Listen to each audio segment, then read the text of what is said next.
Hello' viewers good morning. এয়া ব্ৰেকফাষ্টত আছিলে শুকান ৰুটি বাটাৰ আৰু লগত চাহ।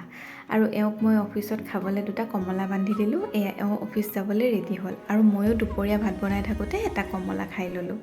আৰু আজি লাঞ্চ একেবাৰে চিম্পল। দালিৰ লগত আছিল বেঙেনা ভাজি, বিলাহী আলুৰ পিটিকা আৰু যোৱাকালি মেলাৰ পৰা এয়া তেতেলীৰ বল আনিছিলোঁ। কি যে ভাল লাগে নহয় খাই মোৰ। আৰু এয়া গধূলি শুই উঠি বিচনাখন ঠিক কৰিলোঁ। তাৰপাছত মোৰ অকণমান লেপটপত কাম আছিলে, সেইখিনিও কৰি ল'লোঁ। আৰু মোৰ বেবী হেয়াৰকেইডাল দেখি মানে মোৰ কি ফূৰ্তি, ইমান যে কষ্ট কৰি মেহনত যত্ন লৈ চুলি গজাইছোঁ। আৰু ইফালে এওঁ অফিচৰ পৰা অহাৰ পাছত বেচন, বন্ধাকবি পিঁয়াজেৰে পকৰা বনালোঁ আৰু লগত আছিলে গাখীৰ চাহ। এতিয়া আমাৰ টি টাইম। আৰু আজি বোলে ৰাতিৰ সাজ এওঁ বনাই। মই ভালেই পালোঁ, মাটন আছিলে আৰু সেইখিনি সময়তে মই অকণমান স্কিন কেয়াৰ কৰি ল'লোঁ।